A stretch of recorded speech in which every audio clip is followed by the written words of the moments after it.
Hey guys, this is House of Ramirez. You already know what's up. I'm over here cooling it straight out of Atlanta, A-Town Shouty. You already know what's up. I'm sitting down with my brother Javier. Javier, you have an amazing story. I do feel moved by it. I want the world to know about it. So thank you so much for making time to coming to my platform and telling us a little bit about yourself, So without any other time wasted, can you please go ahead and tell me and the audience who you are, where you are from? Tell us who Javier is. Yes, good morning and thank you for having me. My name is Javier. I go by the artist name, Deported Artist. I'm 41 years old. I was born here in Tijuana, Baja California. I grew up in Oakland, California. I went to Oakland when I was about, I'd say, a few months old. So I grew up there all my life. When I was 24, I became incarcerated, and at the age of 35, I ended up getting deported, and I've been here living in Tijuana ever since. I've been using my platform as an artist to advocate for immigration reform and just to shed light, on the issues affecting the immigrant community and also the community back at home. Yes, Javier. Wow, I read up on your story a little, I spoke to you and it's moving, I don't know if I mentioned to you a little while ago, I have two biological brothers. My parents are from Mexico. They're from San Luis Potosí. Shout out Mexico, the motherland. And they migrated here illegally. They're immigrants, and they migrated here to the States, to Texas. And that's when I was conceived and born.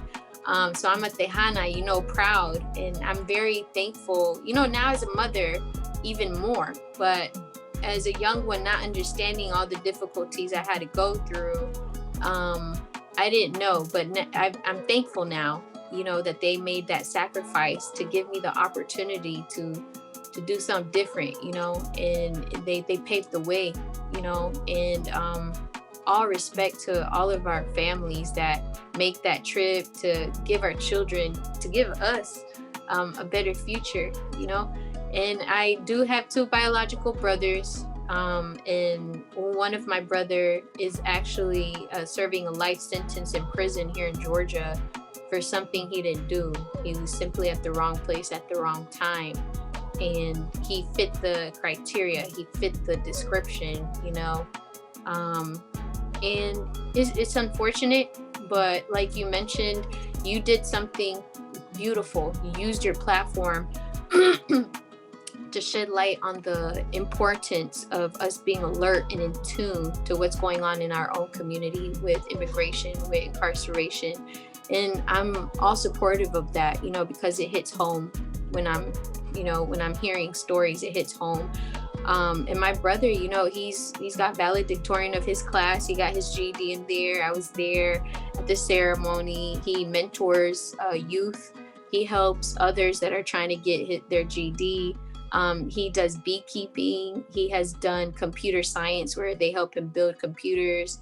He's very in tune. So, when they say they could steal your body, but not your mind, that's very, very true. But yeah, it's just a beautiful story that you have been able to do something bright with it, due to the unfortunate events, that the system has easily placed for us to fall in.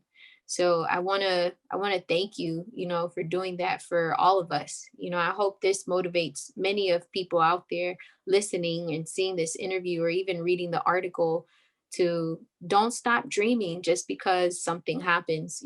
There are plenty of successful entrepreneurs like yourself, Javier, that keep on pushing. And that's really what life is about. You keep pushing through the changes.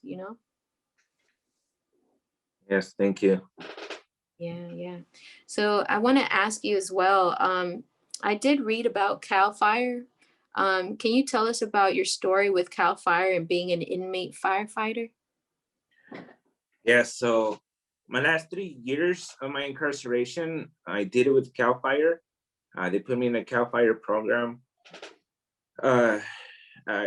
To tell you the truth, it was really fulfilling.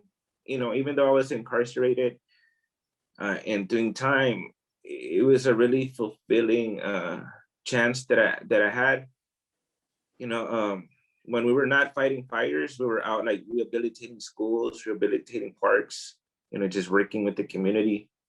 So it was I liked it a lot. You know, and also when we were on the fires, you know, I felt like we were making a difference. You know, we were risking our lives, but at the same time we were, you know, we were saving communities from, you know, from being burned. We were saving people's homes from catching on fire. So I want to say it was I liked it a lot, pretty much. But it was a weird feeling, you know, when everybody's like running away from the danger and you're the one that's running towards it. But it's something that has stuck with me. And now, even now, when I have that instinct, you know, when somebody's in danger, I just want to run in there and help, you know. And it's kind of something that really affected me and made an impact on my life. Yeah, yeah. I, and you know, how would I say? The people that have more melanin in their bodies, in their system, are actually stronger. And that's just my personal opinion. You know, whoever wants to fight me can fight me about it. So, you know, as a brown man, as the system would like to call it, you're naturally a protector for being a man, and then you have that extra, the extra superpower to want to defend, to want to do something. And then when you were placed in this scenario where you were protecting others, it became a natural way of life for you. So, you know, it's amazing to see that you carry that throughout your day-to-day life now after that, because you love protecting others. It's in you. You know, it's like a superpower, you know. Not everybody can do that. So yeah, big kudos. I did read that that they did promise you this opportunity to fight fires while you were an inmate, while you were incarcerated, and they made a promise that they would eventually hire you after you were released, but things didn't turn out as expected. Do you mind elaborating on that? Sure. So what happened? Well, first of all, it wasn't really a choice. They didn't give me a choice. They just told me, "Hey, you're going into the Cal Fire program." Um, and what they did is they try to sell you on it. They're like, you know what? Right now you're serving 85% of your sentence, but when you get over there, your time's gonna get reduced. You're gonna get you're only gonna have to serve 65% of your sentence. So you're gonna get some time off.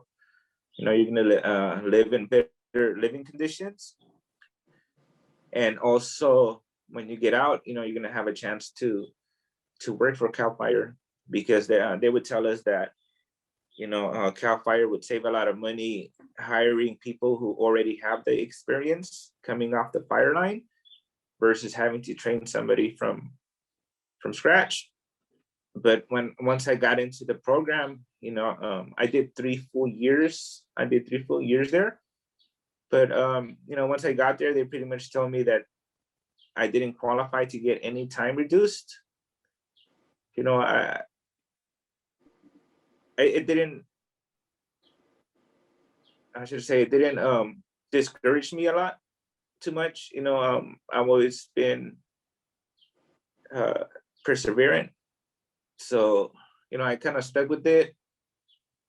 And you know, right when I was about, I would say 3 months to go home, you know, I was looking forward to, you know, to getting out and continue working with Cal Fire, something that I really liked and that I was really enjoying.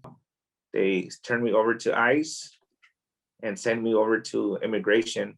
Uh, what happens is when you're in California in the prison system, if you have a Mexican or I don't really don't like the word Hispanic, but if you have a Hispanic sounding last name. They run your name through the system right before you parole for any immigration holds. It's just something that they do, I guess. And so I came up that I had an immigration hold, and it's pretty much turned me over to ICE for deportation. Wow. Wow. Yeah, that's pretty tough, you know.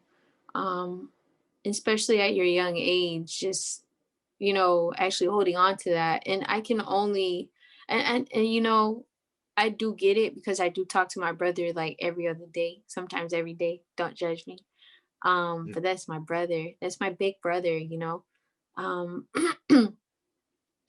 and you know, sometimes he's like, Les, it doesn't matter if I ask if we can start, y'all can start visiting. Like I just had this conversation 2 nights ago. And I was just like, what do you mean? I said, I've been calling them for a week just to make sure you're okay, you know? And he's like, yeah, you're going to have to call them back. Cause I said, hey, you know, when I could come see you again? Cause they said that they're going to have meeting. Do you know if they decided anything? He's like, Les, they don't tell us anything. They don't want to tell us anything. They treat us like we're nothing. And I'm just like, I get it. Like, you don't have to say it like that. He's like, Les, if you want to know something, you're going to have to call them. And I was just like, don't worry. I was like, I'm pretty sure they got my number blocked. But you get it, you know, they wouldn't block my number, but you get it. They probably like, oh, this one again.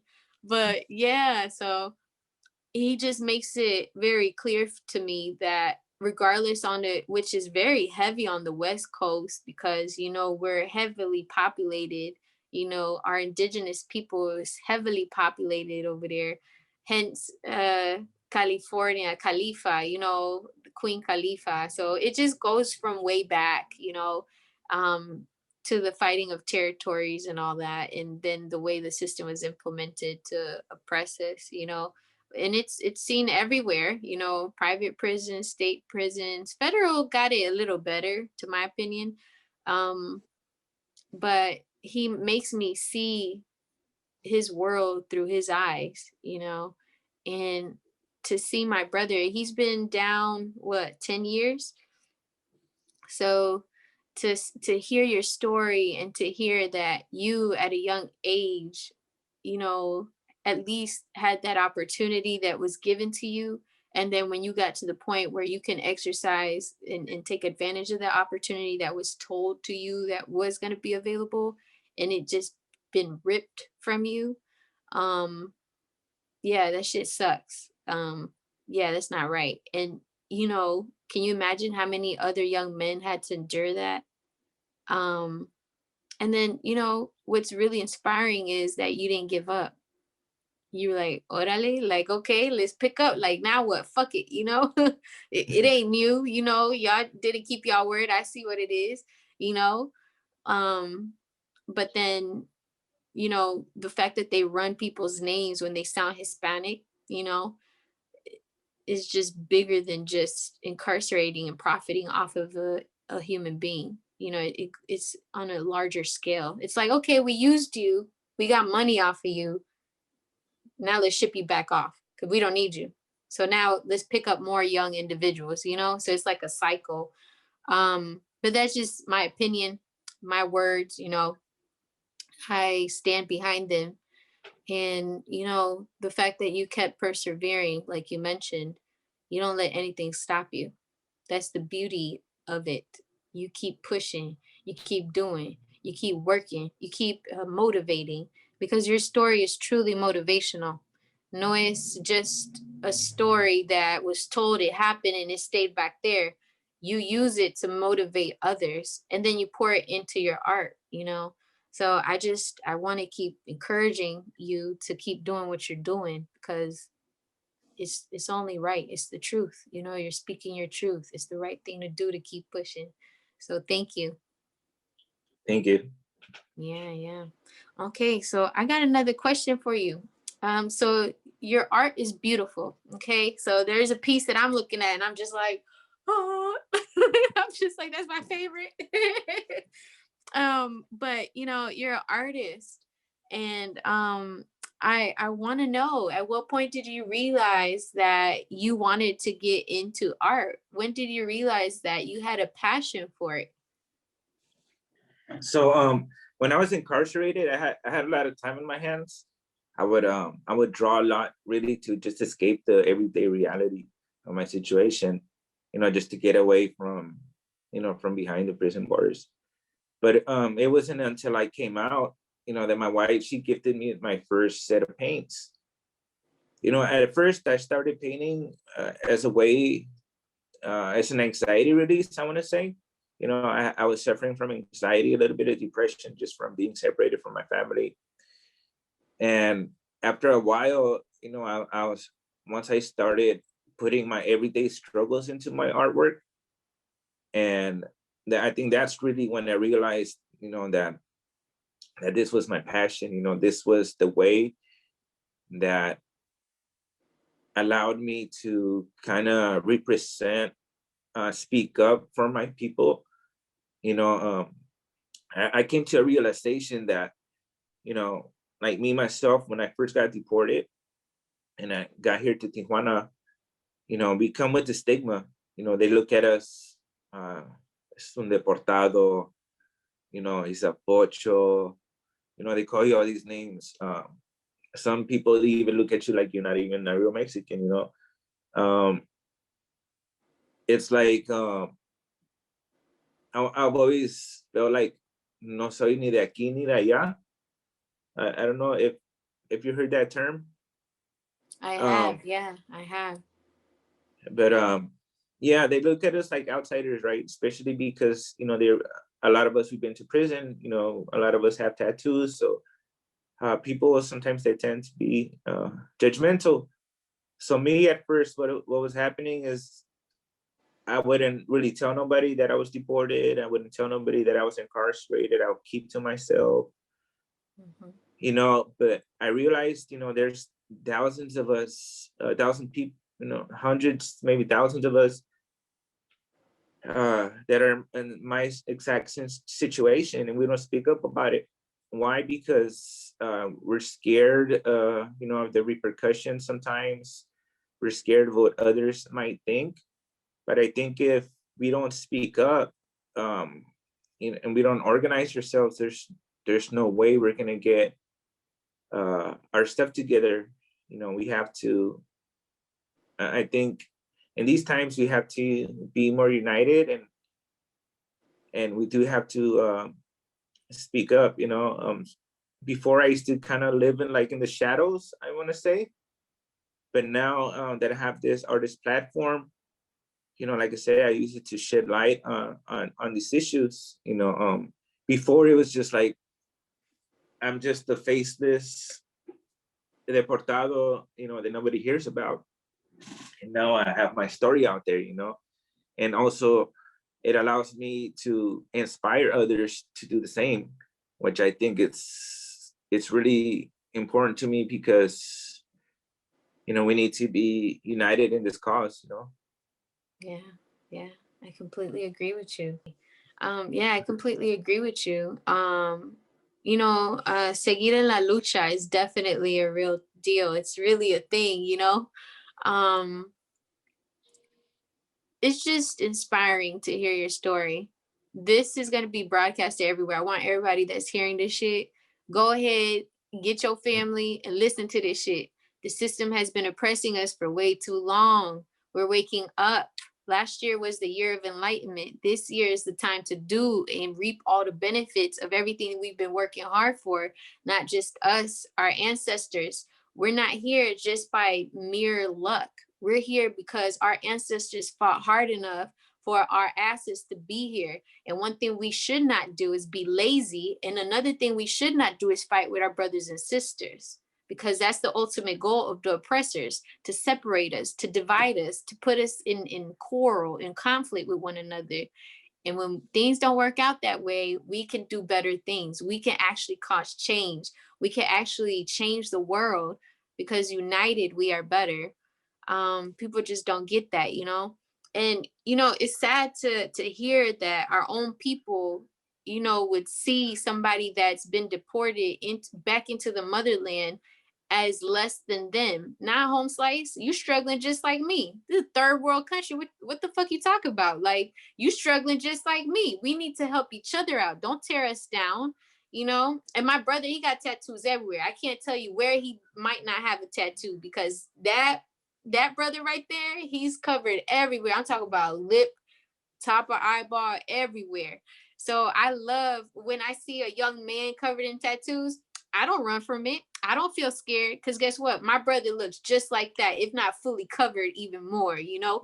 And I'm on the MARTA, and I see certain gentlemen, and you know, they might be like isolated a little, and you could tell based on the demeanor that they're like, oh man, like, you know, let me cover my face up a little. Nah, I get my ass up, be like, hey, what's up, shawty? You got Instagram? Like, and they'll be like, what?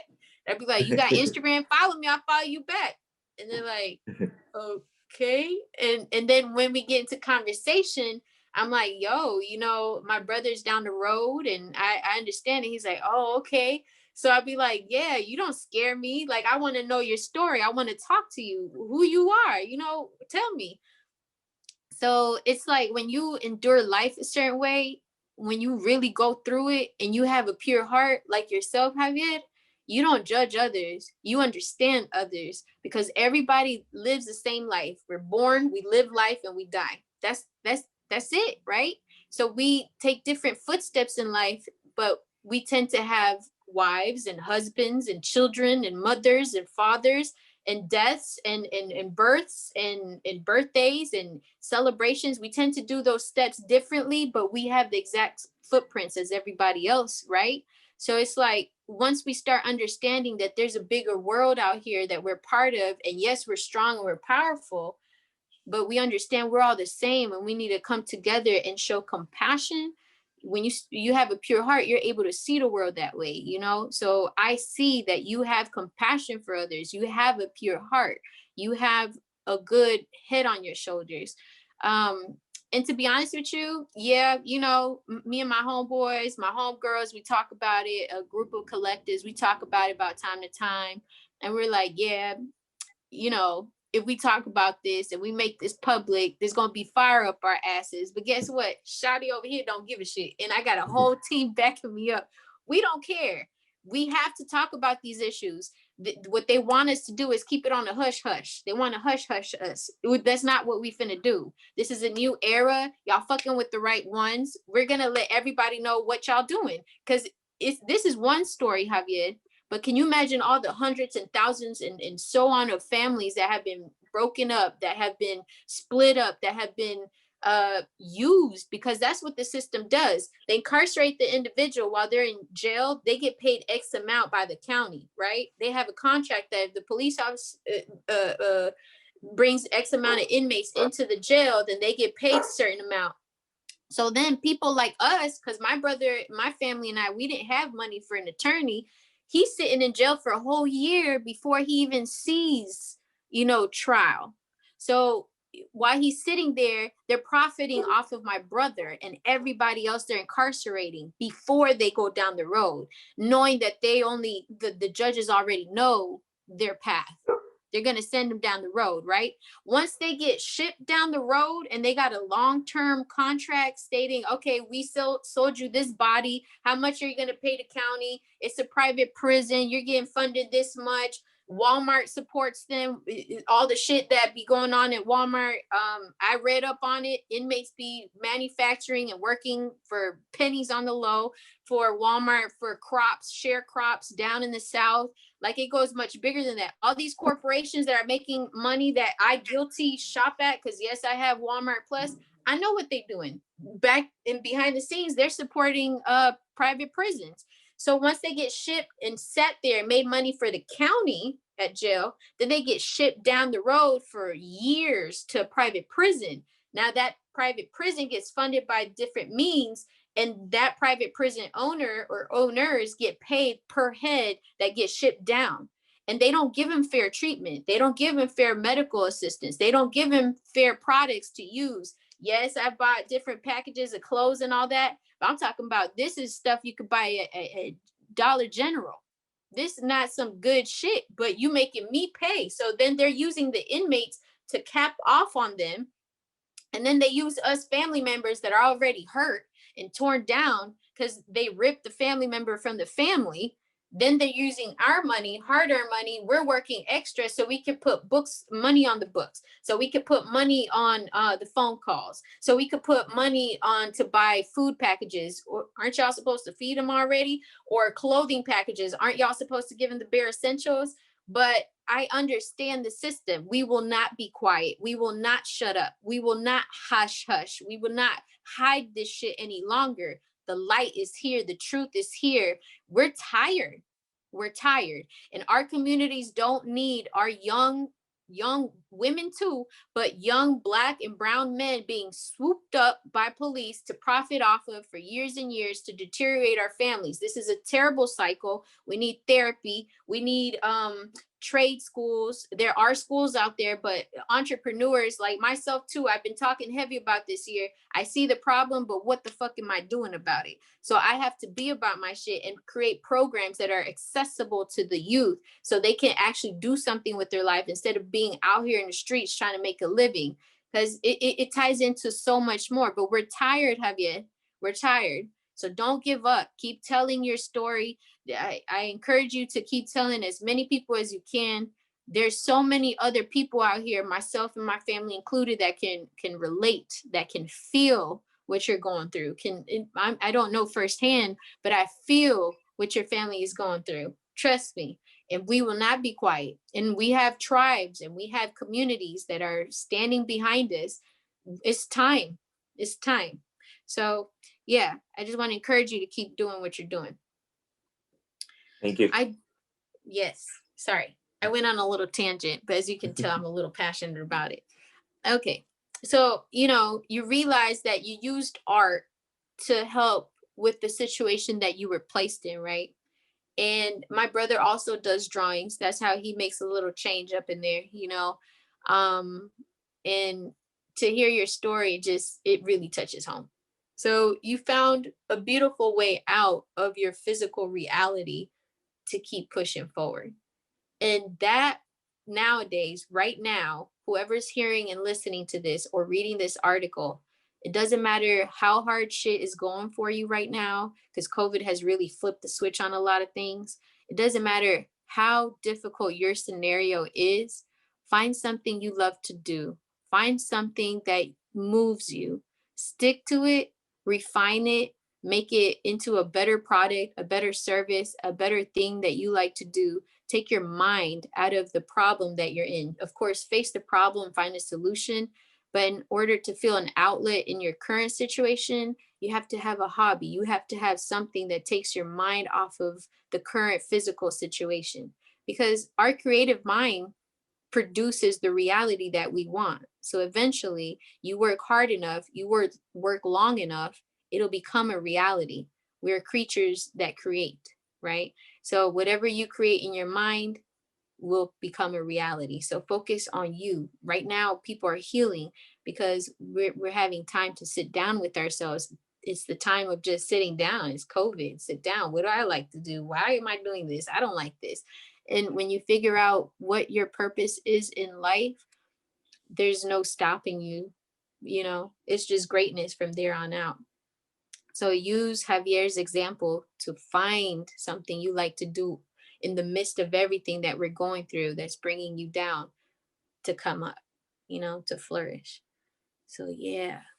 Okay, I have another question for you. Okay, Javier?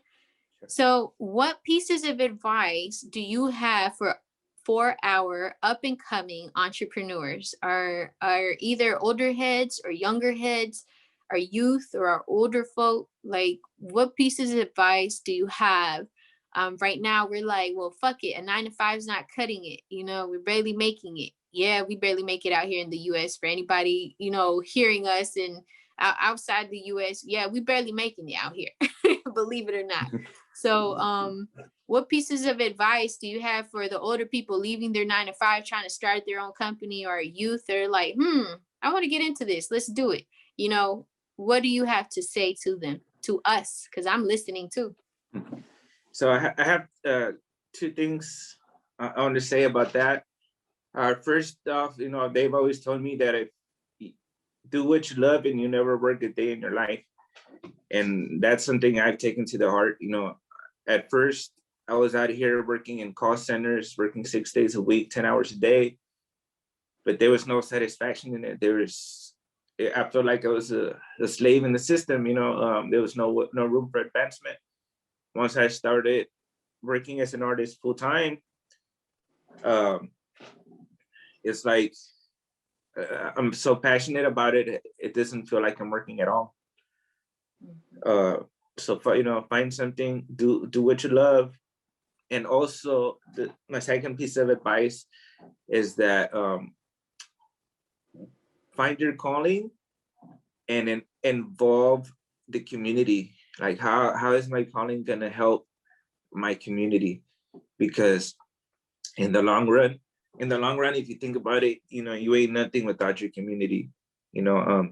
And if you're not thinking about, you know, your community first, then you really got to rethink your calling, I think, you know, because I think, you know, the community is always going to have your back. So, you know, the community is where you come from. So that's your support system, you know, so you always got to have your community in your heart. Yeah, yeah. I agree with you 100%, you know. Um you know, I call it tribe, but it is a community, you know. Um you Once you find your purpose, the main thing you focus on is how do I bring this to help my community, you know? So I would agree with you there. It's a constant, how do I evolve better to help this area in my community? And you know, when we realize it, our purpose is not only in our state, in our city, in our country, it goes worldwide. So, you know, once we start realizing that we're all connected and we're focused on our purpose and we're steadily focusing on how to help others, nothing can really deteriorate us from that, you know.